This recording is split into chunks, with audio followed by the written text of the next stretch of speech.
नमस्कार, मैं हूं प्रियंका और आप सभी दर्शकों का एक बार फिर से बहुत बहुत स्वागत है एडवांस आयुर्वेद के हमारे खास कार्यक्रम आयुर्वेदिक विज्ञान में। हमारे आज के कार्यक्रम में हम बात करेंगे किडनी फेलियर को लेकर। तो यदि आपके भी कोई सवाल हैं, कोई क्वेश्चंस हैं, तो आप हमें कॉल कर सकते हैं और ये जान सकते हैं कि आपको आगे क्या करना है। इसके साथ ही साथ यदि आपके आसपास कोई ऐसा पेशेंट है जो इस समस्या से ग्रसित है और परेशान चल रहा है, आप उसके लिए गाइडेंस लेना चाहते हैं, ज़्यादा इन्फॉर्मेशन प्राप्त करना चाहते हैं, तो उसके लिए भी आप हमसे संपर्क कर सकते हैं। संपर्क करने के लिए नंबर्स लगातार आपके टीवी स्क्रीन पर फ्लैश किए जा रहे हैं और हम आगे बढ़ेंगे। एक बार फिर से इस संबंध में अधिक जानकारी के लिए स्टूडियो में बहुत बहुत स्वागत करना चाहूँगी वैद्य संजीव भारद्वाज जी का। संजीव जी, बहुत बहुत स्वागत है कार्यक्रम में। नमस्कार संजीव जी, कार्यक्रम की हम शुरुआत करते हैं और किडनी फेलियर को लेकर हम बहुत सारी बातों के बारे में जानकारी प्राप्त कर चुके हैं। हमारे दर्शक जो हैं वो बहुत ज़्यादा अवेयर हो चुके हैं। आपने जैसा कि मुझे पहले चर्चा में बताया कि अब वो ये जान चुके हैं कि उनको कौन से टेस्ट करा के आना है आपके पास कि उनके लिए कन्वीनियंट हो जाएगा। मैं आगे बढ़ूँगी और नेक्स्ट क्वेश्चन के साथ आगे बढ़ना चाहूँगी। वो ये है कि किडनी श्रिंक होना और साथ ही साथ किडनी का फंक्शन ना करना, ये क्या दोनों अलग अलग चीज़ें हैं? दोनों में कितना डिफरेंस है? क्योंकि हमारे जो ऑडियंस है उनको अक्सर ये लगता है कि कहीं ना कहीं बातें सिमिलर हैं और इसी कन्फ्यूजन में वो कई बार गलत प्रिस्क्रिप्शन पे चले जाते हैं या गलत रास्ते पर भी चले जाते हैं। हाँ, नहीं, किडनी का श्रिंक होना और किडनी का फेल होना दोनों जरूरी नहीं है कि अगर आपकी किडनी श्रिंक होगी तो किडनी का फंक्शन भी खराब होगा।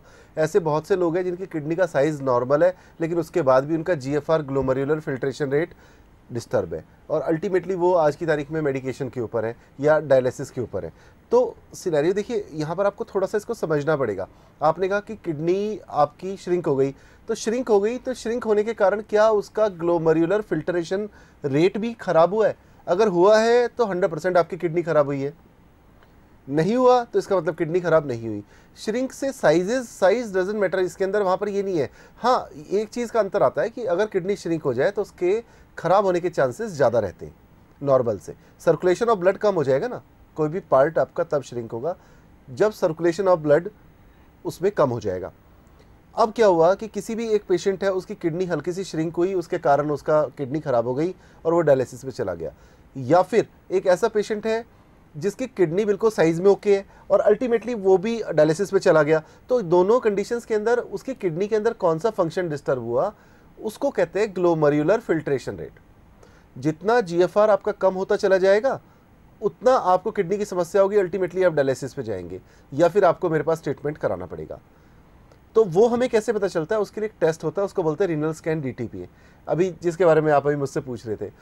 आज लोग इतना अवेयर हो गए हैं कि वो मेरे पास में ट्रीटमेंट कराने आने से पहले अपनी तरफ से ही वो DTPA टेस्ट करा के आते हैं, जिससे कि इमीडिएटली उनको पता चलता है कि उनकी किडनी कितने % काम कर रही है, कितने % नहीं कर रही। ये एक बेसिक टेस्ट है, ये तो होना ही चाहिए अगर किसी भी किडनी खराब है, जिससे कि अल्टीमेटली वो आगे उसके लिए अपना कुछ प्लान कर सके और जो भी उसको ट्रीटमेंट चाहिए वो उसका आधार भी वही टेस्ट होता है। क्योंकि आज आपकी किडनी 2% काम कर रही है, 10% काम कर रही है, 15 है, 20 है, ये मुझे कैसे पता है?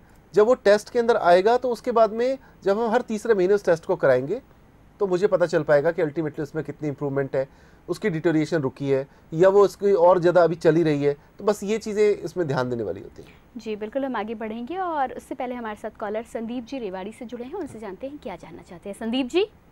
हेलो जी, स्वागत है कार्यक्रम में, बताएं। हाँ मैम जी, मेरी जैसे बायोप्सी हुई थी। हाँ हेलो। हाँ, सुन रहे हैं सर, बताएं। हाँ, मेरी बायोप्सी हुई थी अहमदाबाद जो के अचल त्रिवेदी किडनी हॉस्पिटल है, उसमें बताया था दोनों पे इफेक्ट आया है। ठीक है। सीरियम जो क्रेटनाइन है मेरा 2.5 है। हाँ, तो स्क्लेरोसिस जैसे उसके अंदर आया ना आपका ग्लोमेरुलर स्क्लेरोसिस। हेलो। हाँ हाँ, बोलिए, चलिए बताइए, आप बताइए। हाँ, और जो यूरिन से प्रोटीन आ रहा था 5.4। ठीक है। एल्बुमिन मेरा +3 है। ठीक है। तो मैं जैसे दवाई खाई थी फिर उससे कोई इफेक्ट आ गया था शरीर पे, नींद खत्म हो गई थी। अब मैं आयुर्वेद चल रहा था, मैं टीवी प्रोग्राम देखा, मैं सोच रहा था आने के आपके पास। नहीं बिल्कुल ठीक है, कल आऊंगा, मैं अपॉइंटमेंट है मेरा। नहीं बिल्कुल कल का है आपका अपॉइंटमेंट। ठीक है। नहीं, अभी मैं क्या बताना चाह रहा था कि जैसे आपने कोई भी एलोपैथिक मेडिसिन खाई किसी भी हॉस्पिटल की, बेसिक है कि वो एलोपैथी के अंदर उसका ट्रीटमेंट ही नहीं है जिस पैथी की हम लोग बात करते हैं। एक्चुअली क्या हुआ कि पेशेंट थोड़ा सा गुमराह हो जाता है कई बार। अब उसकी किडनी जैसे खराब हुई, किडनी खराब हुई तो किडनी खराब होती वो अपने आसपास के अस्पताल में पहुंचा, वहाँ पर उसको कहते रहे कि ठीक है आप ये मेडिसिन खा लो, इससे इसकी डिटोरिएशन रुक जाएगी। अगर किसी भी मेडिसिन से डिटोरिएशन रुकती है तो उसके लिए टेस्ट बना हुआ है ना, वो टेस्ट हमने करा लिया तो अल्टीमेटली मुझे पता चलेगा कि हाँ वाकई ये इस टेस्ट के बाद में ये किडनी वाकई डिटोरिएशन रुकी है, स्टेबल है या फिर बढ़ रही है वहाँ पर किडनी की समस्या। तो ये सारी चीज़ें हमारे को क्लियर होती चली जाएंगी। अब हम अंदाजे से किसी बात को करते रहे, 1 साल 2-4 साल की दवाई को खाते रहे और खाने के बाद end of the day result ये निकलेगी जैसे आपने बताया कि आप किसी अहमदाबाद के हॉस्पिटल में गए, वहाँ पर आपने उसके टेस्ट कराए, बायोप्सी करा ली। भाई बायोप्सी करने की क्या आवश्यकता है आपको? अगर किडनी अंदर ख़राब है या तो आपके पास उसका कोई ट्रीटमेंट हो, आपने उसके डायग्नोसिस के नाम पे बायोप्सी कर दी, जबकि केवल रीनल स्कैन डीटीपीएस ही पता चल सकता है कि उसका फिल्ट्रेशन रेट कितना है कितना नहीं। बायोप्सी अपने आप एक बड़ा पेनफुल प्रोसीजर है, इतना पेनफुल प्रोसीजर आपने किया और ultimately end of the day जो आपने डायग्नोसिस करके दिया उसके पास आपके पास इलाज भी नहीं है। तो मुझे नहीं लगता कि पेशेंट को इस तरह का धोखा देने की आवश्यकता होती है। सिंपल रीनल स्कैन डीटीपीए कल आप आएंगे मेरे पास में तो मैं आपका कराऊंगा भी, वो आपका होगा, इमीडिएटली पता चलेगा कितना आपके परसेंट किडनी फंक्शन कर रही है। हर 3 महीने के अंदर उसको हम लोग ठीक करेंगे, देखेंगे कहाँ कहाँ पर क्या क्या चेंजेस आ रहे हैं। वो चेंजेस आपको भी नजर आएंगे, मुझे भी नजर आएंगे और पूरे वर्ल्ड को नजर आएंगे। उसमें कोई कहने और सुनने वाली बात ही नहीं है सर। जी बिल्कुल, हम आगे बढ़ेंगे और दर्शकों इससे पहले आपको बता दूं कि वैद्य संजीव भारद्वाज जी ने अभी वैज्ञानिक रूप से सिद्ध कर दिया है कि किडनी अगर आपकी एक बार पूरी तरह से फेल भी हो जाती है उसके बावजूद भी वो रिवाइव कर सकती है। तो आप पूरे विश्वास के साथ हमारे इस मंच पे आ सकते हैं और आपकी जो प्रॉब्लम्स है उनका सल्यूशन प्राप्त कर सकते हैं। यदि किसी भी प्रकार की प्रॉब्लम के लिए आप अधिक जानकारी प्राप्त करना चाहते हैं तो उसके लिए आप कॉन्टैक्ट कर सकते हैं। कॉन्टैक्ट करने के लिए डिटेल्स लगातार आप अपने टीवी स्क्रीन पर देख सकते हैं। हम आगे बढ़ेंगे और हमारी अगली कॉलर अंकिता जी इंदौर से हैं, उनसे बात करेंगे। अंकिता जी जी स्वागत है।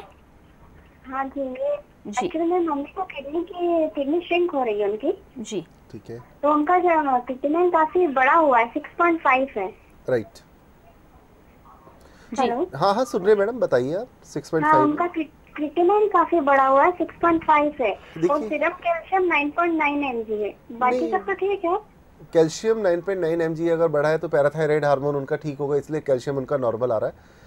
क्रिएटिनिन लेवल अगर उनका बढ़ा हुआ है तो क्रिएटिनिन लेवल के लिए आपको सबसे पहले उनका, जैसे मैंने आपको बताया, रीनल स्कैन डीटीपी आप उनका टेस्ट करा लीजिए, क्योंकि 6.5 इसके लिए कैलकुलेटर है, एमडीआरडी कैलकुलेटर, वो कई लोग उससे करते हैं लेकिन वो सरासर फेल कैलकुलेटर है। ये जो कई मैंने देखा इंटरनेट के ऊपर भी एमडीआरडी कैलकुलेटर के नाम से होता है और वजन के हिसाब से जीएफआर को वो लोग एस्टिमेटेड जीएफआर बोलते हैं, उसको टेस्ट करते हैं और उसकी रीडिंग हमेशा गलत है। मैंने 20 लोगों के अंदर चेक कर लिया, सबके अंदर वहाँ पर कहीं भी एक्यूरेसी नहीं आई।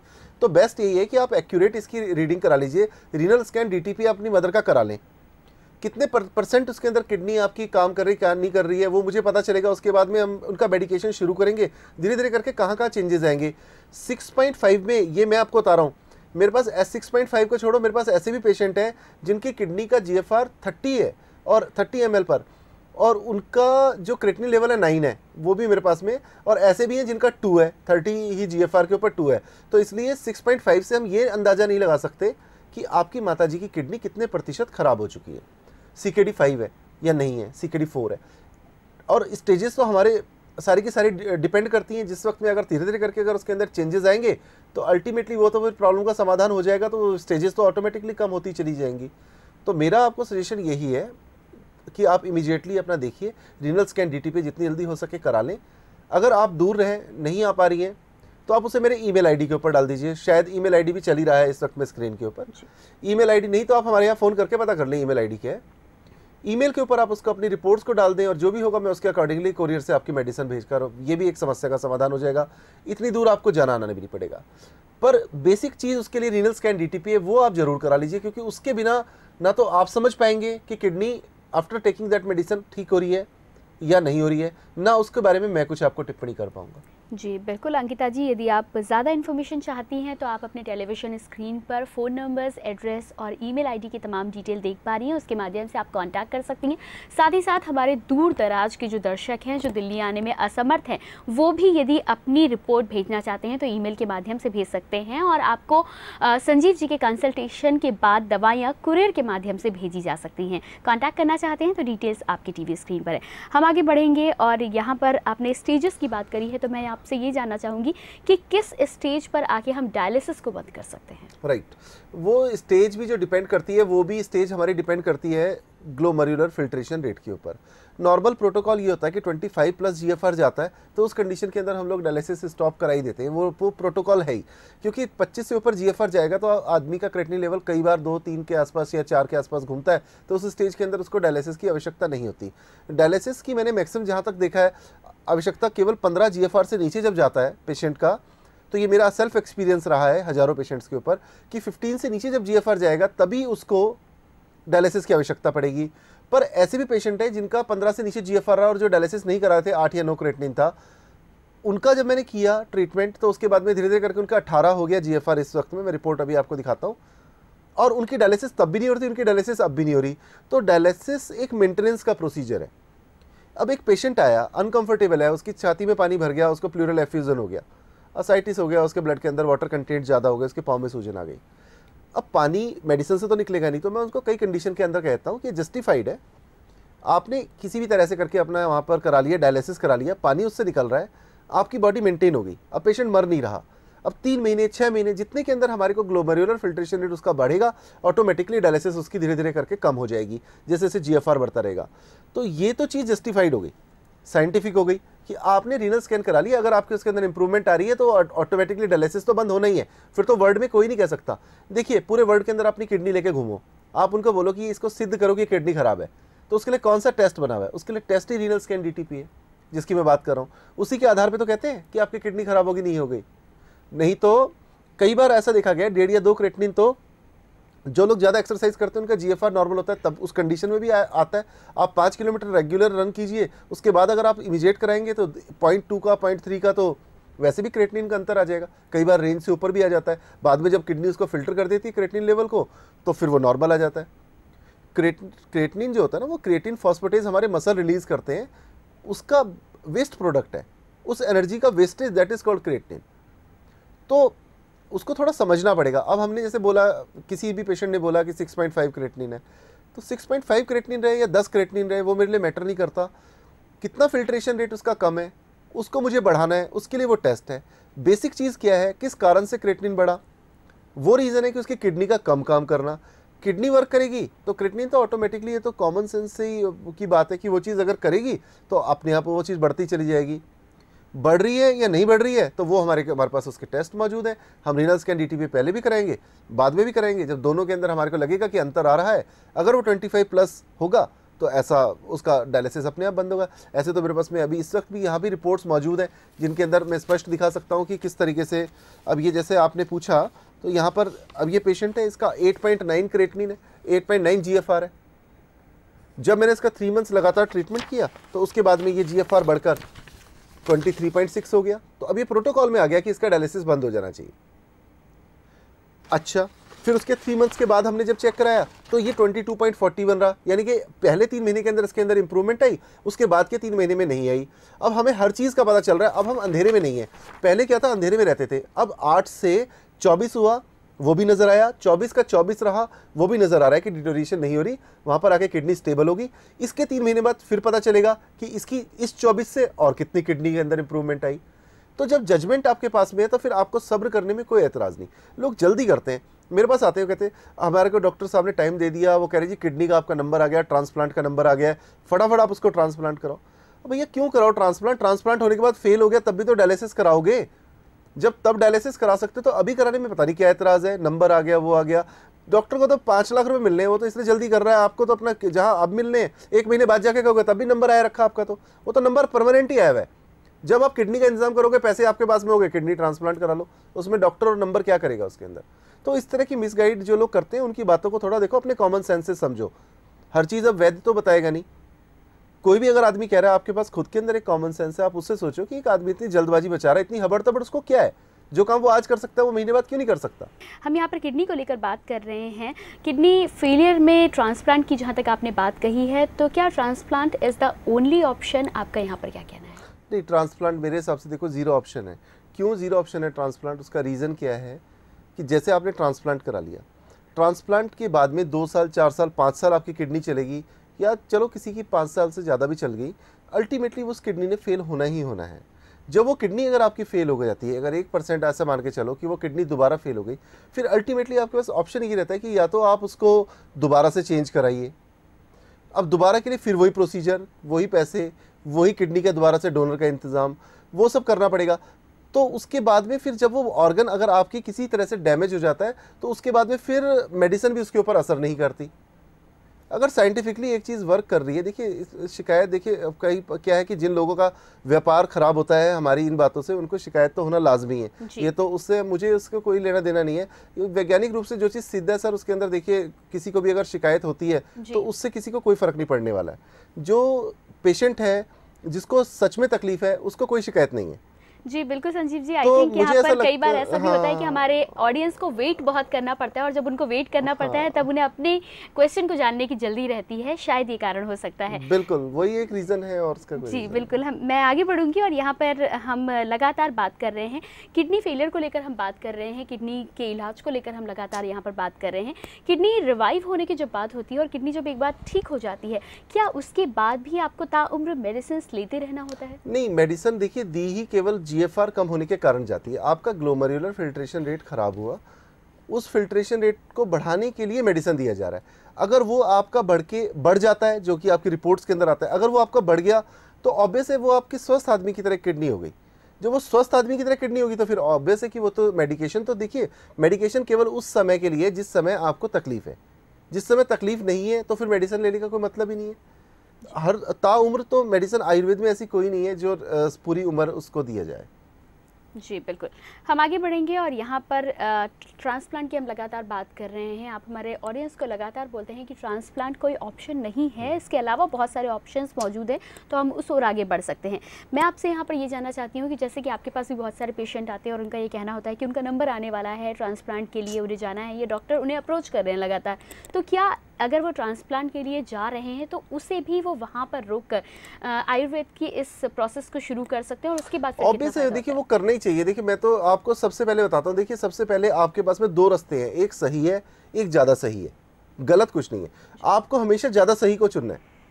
आपके पास में ट्रांसप्लांट एक ऑप्शन आया, आप ट्रांसप्लांट के ऑप्शन को, मैं तो आपको वही बोल रहा हूँ ना कि अगर आपको 1 महीने 2 महीने 4 महीने आपके पास में एक ऑप्शन है जिससे आप देख सकते हैं आपकी किडनी आइदर ठीक हो रही है कि नहीं हो रही है। वो रीनल स्कैन DTP आपके पास में, DTP आपने कराया, आपको पता चला कि हाँ वाकई इससे किडनी मेरी इंप्रूव कर रही है। अगर किडनी इंप्रूव कर रही है तो फिर ट्रांसप्लांट की क्या आवश्यकता है? आपने तो ऑप्शन ट्राई नहीं किया किसी कारण से। अगर आपका वो ऑप्शन ट्राई नहीं करने के कारण, आपका गलती से या कुछ ओवर स्मार्टनेस के कारण वहाँ पर वो अगर फेल हो गया तो उसके बाद में तो फिर वो मेडिसिन भी उसके अंदर कुछ नहीं कर पाएगी।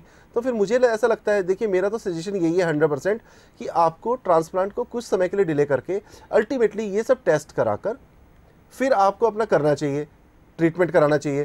ट्रीटमेंट के ड्यूरिंग अगर आपका वहाँ पर बढ़ गया है GFR, फिर भी अगर कोई ट्रांसप्लांट की बातें करता है तो फिर तो उसका कोई, फिर तो विनाशकाले विपरीत बुद्धि है, फिर तो उसका तो कोई कुछ नहीं कर सकता। जी बिल्कुल, हम आगे ज़रूर बढ़ेंगे, और इसी के साथ ही साथ अपने ऑडियंस को भी मैं ज़रूर बता देना चाहूँगी कि हमारे इस मंच के माध्यम से हम आपको प्रूवन रिजल्ट्स के साथ ऐसी इन्फॉर्मेशन दे रहे हैं जिसके माध्यम से आपको लाभ हो सकता है। और अगर कहीं आपको कोई शक भी होता है तो आप संजीव जी से बात कर सकते हैं, उन पेशेंट से बात कर सकते हैं जिन्होंने लाभ लिया है, और अगर आपको ये रास्ता सही लगता है तो ही आप आगे बढ़ें। इसमें किसी प्रकार की कोई बाध्यता या कोई बाउंडेशन आपके साथ नहीं लगाई जा रही है।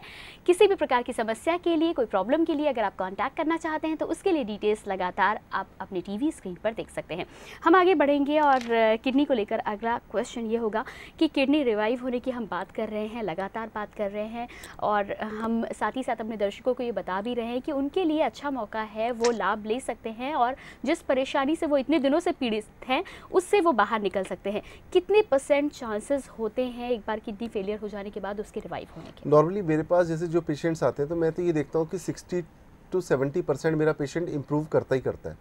तो उसमें इम्प्रूवमेंट हो रही है नहीं हो रही, जजमेंट के लिए जैसे मैंने बताया वो टेस्ट आपके पास में मौजूद है। अब आप कहते हैं कि कितने % चांसेस है, देखो जब आप किडनी फेलियर की आप बात कर रहे हैं तो उस कंडीशन के अंदर मेरे पास में जो भी चांसेस होते हैं वो एवरी 3rd मंथ हम लोग कराते हैं जो टेस्ट, उसके अंदर क्लियर आता है कि आपका वहाँ पर कितना वो इसके अंदर इम्प्रूवमेंट हो रही है नहीं हो रही है। अब एक पेशेंट का टेस्ट नहीं कराया सपोज करो तो हमारे को पता ही नहीं चल पाएगा कि उसके अंदर कितनी इंप्रूवमेंट आ रही नहीं आ रही है। नॉर्मली मैंने देखा है कि 60-70% तो हमारे पास में इम्प्रूवमेंट आती ही आती है, जैसे मर्जी करके पेशेंट करे।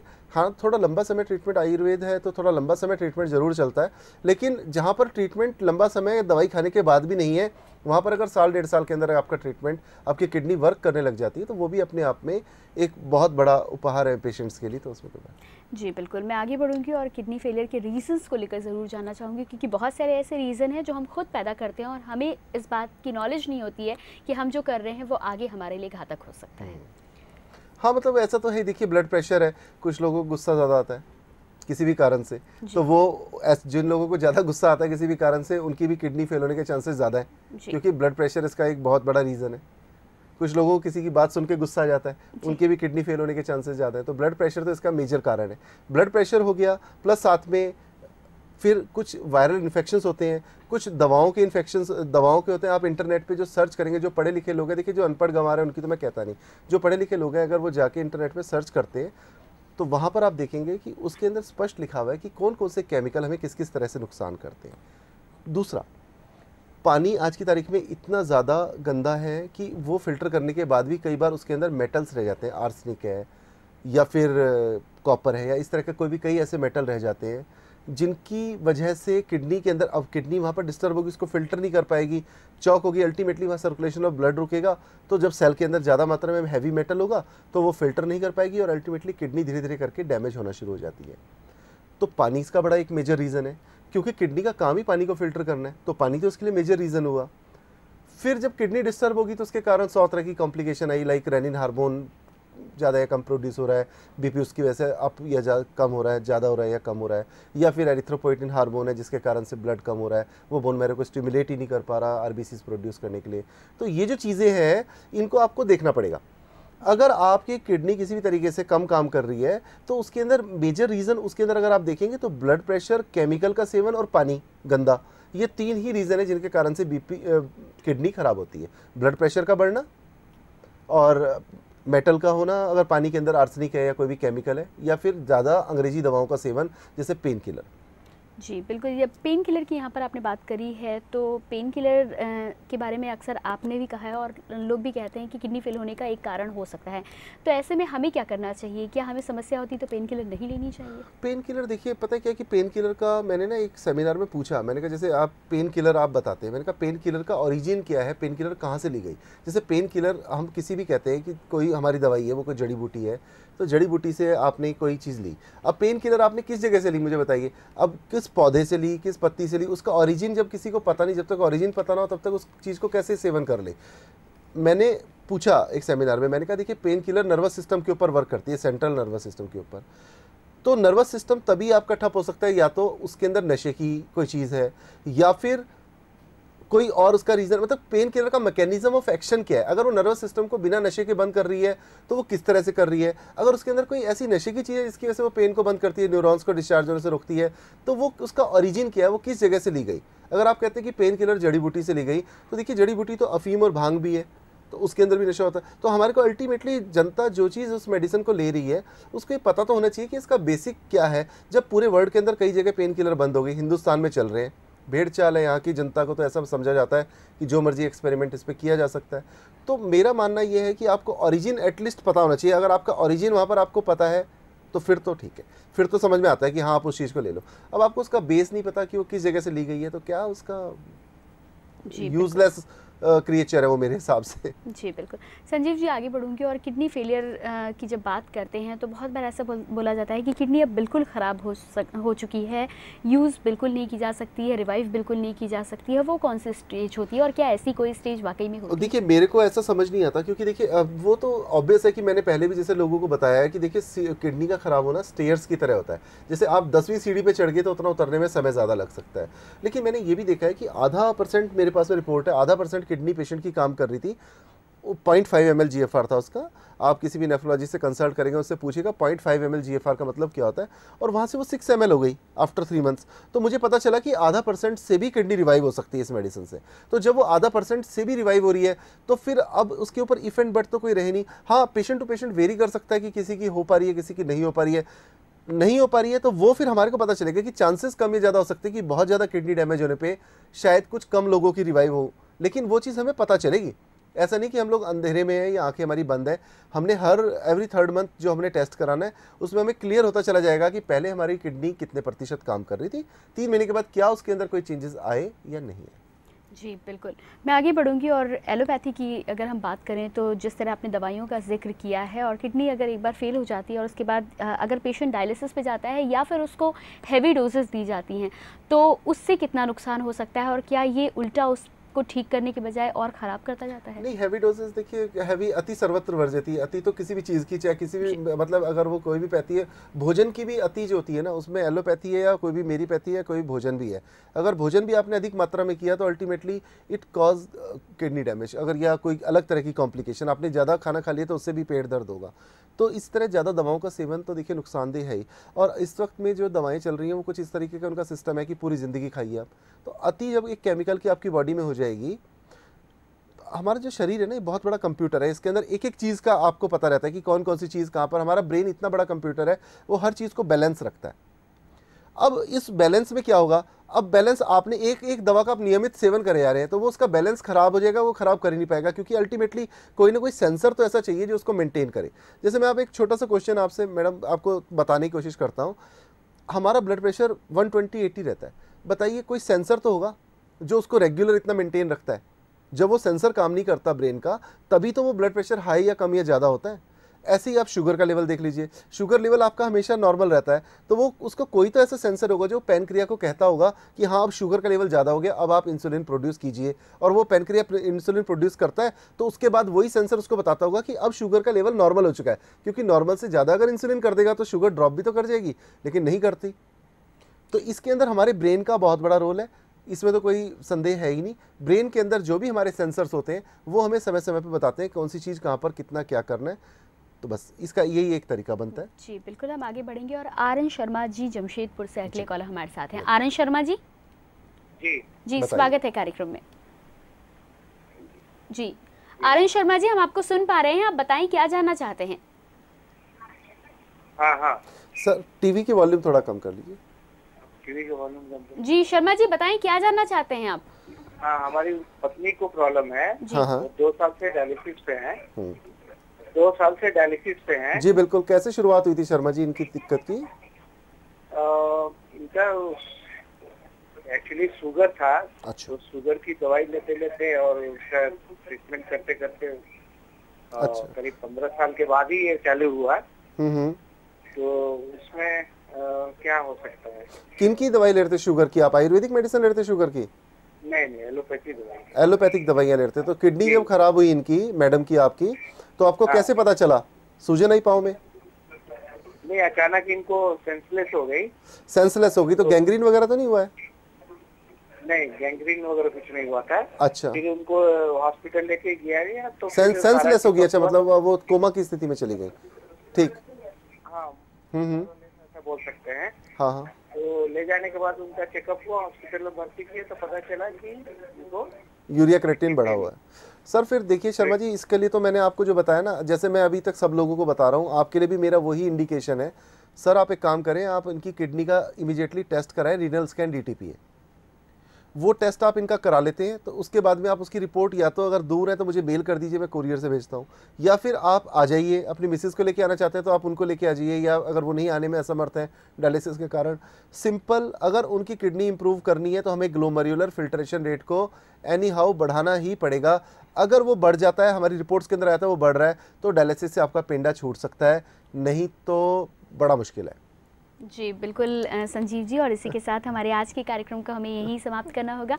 दर्शकों, यदि आप कुछ भी जानना चाहते हैं किडनी फेलियर को लेकर, या आपके कोई क्वेश्चंस हैं, आपको कोई कन्फ्यूजन है जिसे आप दूर करना चाहते हैं, तो उसके लिए तो आप कांटेक्ट कर ही सकते हैं। साथ ही साथ हमारे दूर दराज के जो दर्शक हैं वो अपनी रिपोर्ट ईमेल के माध्यम से भेज सकते हैं, और कंसल्टेशन मिलने के बाद आप अपनी दवाइयाँ कुरियर के माध्यम से प्राप्त कर सकते हैं। यदि आप कॉन्टैक्ट करना चाहते हैं तो उसके लिए डिटेल्स लगातार आप अपने TV स्क्रीन पर देख सकते हैं। हमारे आज के कार्यक्रम में इतना ही। अगले कार्यक्रम में कुछ नई जानकारियों के साथ ही आप सभी से फिर से करेंगे मुलाकात। संजीव जी स्टूडियो में आने के लिए बहुत बहुत धन्यवाद। नमस्कार।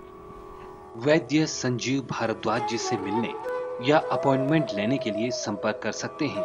हमारा पता है वैद्य संजीव भारद्वाज, 412 5वीं मंजिल, West End Mall, Hilton Hotel के नजदीक, जनकपुरी वेस्ट, दिल्ली।